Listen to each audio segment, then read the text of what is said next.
saya Zikri Hilal An-Nafi dengan nomor NPM 1914051068. Bakteri merupakan organisme mikroskopis yang tidak dapat dilihat oleh mata telanjang. Mereka dapat hidup di berbagai tempat, contohnya seperti di benda, tanah, bangunan, dan air. Bakteri dapat hidup di berbagai kondisi lingkungan, tergantung dari jenis bakterinya.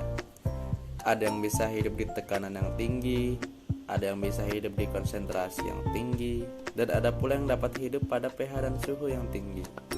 Selain itu, bakteri dapat menyebabkan berbagai penyakit serius, mulai dari pneumonia, tipes, TBC, hingga meningitis.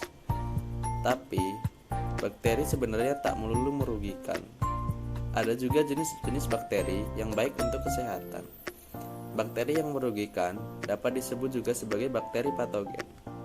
Bakteri patogen dapat menyerang manusia melalui berbagai kondisi. Salah satunya adalah melalui makanan yang dikonsumsi oleh manusia yang telah terkontaminasi oleh bakteri patogen tersebut.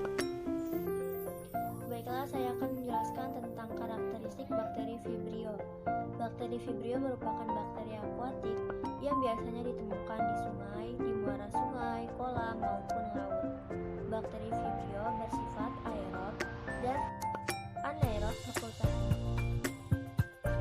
Bakteri Vibrio bersifat motil atau bergerak dengan flagella dan juga merupakan bakteri gram negatif. Contoh bakteri Vibrio adalah Vibrio cholerae dan Vibrio parahemolyticus yang terdapat pada makanan laut seperti ikan, udang, dan lainnya. Dampak keberadaan bakteri Vibrio pada makanan antara lain adalah dapat merusak fisik suatu makanan tersebut, merusak struktur kimianya, merusak nilai gizi, bahkan dapat menyebabkan suatu makanan tersebut menjadi beracun. Assalamualaikum warahmatullahi wabarakatuh. Perkenalkan, nama saya Zikri Mubarak, NPM 1914051052. Di sini saya akan menjelaskan dampak bakteri Vibrio pada manusia.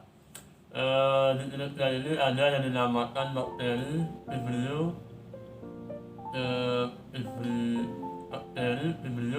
cholerae atau yang menyebabkan penyakit kolera yang juga disebut dengan penyakit diare. Bakteri Vibrio ini adalah bakteri yang berbentuk bantal, gram negatif, tidak berspora, hidup secara aerob ataupun anaerob fakultatif, tidak membentuk spora, dan pada biarkan tua dapat menjadi berbentuk batang lurus. Penyakit ini dapat terjadi pada orang dewasa maupun anak-anak. Yang ditimbulkan dapat lebih parah sehingga menjadi dehidrasi. Kolera merupakan penyakit yang disebabkan oleh kontaminasi daripada makanan atau minuman yang menular melalui makanan atau minuman yang telah terkontaminasi oleh bakteri Vibrio cholerae yang telah mengeluarkan enteroksin di dalam tubuh seorang pada bagian usus, sehingga menimbulkan diare disertai muntah yang sangat hebat dan berakibat seorang dalam waktu hanya beberapa hari akan kehilangan banyak cairan dalam tubuhnya sehingga mengalami dehidrasi. Kemudian ada beberapa contoh makanan yang menjadi sarana penyebaran bakteri kolera adalah itu yang pertama ada makanan laut seperti kerang, ikan, sayuran, buah-buahan juga. Terus ada biji-bijian termasuk beras dan gandum. Penyakit kolera ini terjadi ketika bakteri kolera ini berkembang biak dalam usus kecil Perkembangbiakan bakteri kolera ini akan mengganggu pencernaan manusia dengan cara mengganggu penyerapan air dan mineral. Gangguan ini menyebabkan seseorang mengalami diare dan terjadi gejalanya utama penyakit kolera. Kemudian ada beberapa gejala dari penyakit kolera ini. Itu pertama muntah, mual, dan sakit perut. Baiklah, itu saja yang saya sampaikan. Baiklah, perkenalkan nama saya Elva Mada Kronesa, NPM 191051024 dari THPB. Jadi, di sini saya akan menjelaskan tentang cara penanggulangan gimana sih untuk bisa meminimalisir bakteri patogen yang sudah masuk ke dalam tubuh kita. Sebagaimana kita ketahui, tadi yang sudah dijelaskan oleh Depri, bakteri patogen Vibrio ini yang sering banyak terjadi dan sering banyak terdampak pada kesehatan manusia adalah jenis spesies Vibrio cholerae. Nah, jenis bakteri ini dilakukan pencegahan untuk meminimalisir dampak pada kesehatan manusia. Nah, pencegahan dan penanggulangannya ini dilakukan dengan cara yang efektif, seperti diberi pemberian vaksinasi dan penanggulangan utama untuk penderita yang sudah terinfeksi bakteri Vibrio tersebut. Nah, seperti penyakit kolera adalah mencegah dehidrasi. Cara pencegahan dehidrasi dengan cara pemberian larutan orolit yang dapat mengganti cairan serta ion mineral di dalam tubuh. Bila penderita muntah-muntah dan tidak bisa minum, maka penderita perlu dirawat lebih lanjut dan diberikan infus. Nah, selain mempertahankan cairan tubuh, dapat memberikan obat-obatan. Nah, salah satunya adalah obat antibiotik. Nah, gunanya obat antibiotik ini untuk mengurangi jumlah bakteri sekaligus mempercepat penyembuhan diare. Seperti pemberian teresalin, doxycycline, dan lainnya.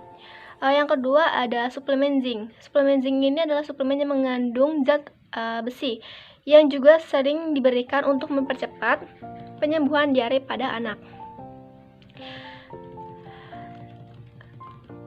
Pencegahan infeksi bakteri Vibrio ini dilakukan dengan cara meminimalkan infeksi bakteri Vibrio ini dapat diminimalkan dengan cara menjaga kebersihan diri.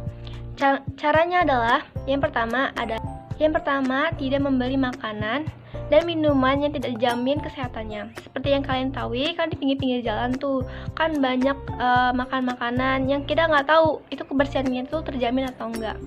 Nah, sebelum kita tahu itu bersih atau enggak, kita harus tahu gimana cara pengolahannya dan kita bisa tahu apakah higienis atau enggak. Dan yang kedua ada tidak mengonsumsi makanan mentah atau setengah matang. Nah, seperti yang kita ketahui, makanan mentah atau setengah matang seperti daging, telur itu adalah makanan yang kita tidak ketahui masih ada atau tidak bakteri dalamnya. Memang bagus untuk kesehatan, banyak kandungan yang tidak hilang dari makanan tersebut, tapi kita tidak tahu bakteri apa yang masih tertinggal di dalamnya. Dan yang ketiga ada tidak mengonsumsi susu segar yang belum diolah. Susu segar juga itu memiliki bakteri dalam pemerahannya. Nah, susu segar ini dapat diolah dulu seperti pasteurisasi dengan suhu 60 derajat Celcius selama 30 menit atau dengan cara sterilisasi. Nah, dengan cara tersebut susu dapat bisa dikonsumsi dan tidak ada bakteri yang hinggap di dalamnya. Dan ada yang keempat, minum air mineral botol. Dan yang keempat, ada minum air mineral botol atau air yang telah dimasak hingga mendidih. Nah, itu juga banyak dalam kandungan air juga banyak bakteri loh, seperti bakteri-bakteri yang lain yang kita tidak tahu itu dapat mendatangkan dampak buruk bagi kesehatan tubuh kita. Yang kelima, ada mencuci bersih sayur dan buah sebelum makan. Nah, kita nggak tahu kan sebelum kita makan buah atau sayur tersebut itu masih tertinggal bakteri atau enggak di dalamnya. Dan pestisidanya pasti sangat tidak baik untuk kesehatan manusia. Jadi sekian materi yang saya sampaikan. Kesimpulan yang dapat diambil dari materi ini adalah bakteri patogen merupakan bakteri yang dapat menyebabkan penyakit. Meskipun sebagian besar bakteri tidak berbahaya atau sering bermanfaat, beberapa bersifat patogen. Dengan jumlah spesies diperkirakan kurang dari 100 yang terlihat menyebabkan penyakit menular pada manusia. Bakteri patogen yang menimbulkan infeksi makanan meliputi Clostridium perfringens, Vibrio parahaemolyticus, dan Salmonella. Vibrio adalah bakteri yang hidup di perairan. Bakteri ini berdampak pada makanan yang semulanya sumber gizi menjadi sumber penyakit. Beberapa spesies bersifat patogen dan dapat menimbulkan penyakit epizotik yang serius. Namun, beberapa spesies yang lain hanya bersifat patogen oportunis yang menyebabkan penyakit apabila ikan mengalami luka fisik, luka akibat parasit, dan stres. Pada manusia, kontaminasi makanan atau minuman dengan bakteri Vibrio cholerae berdampak menimbulkan penyakit korela atau sering disebut diare.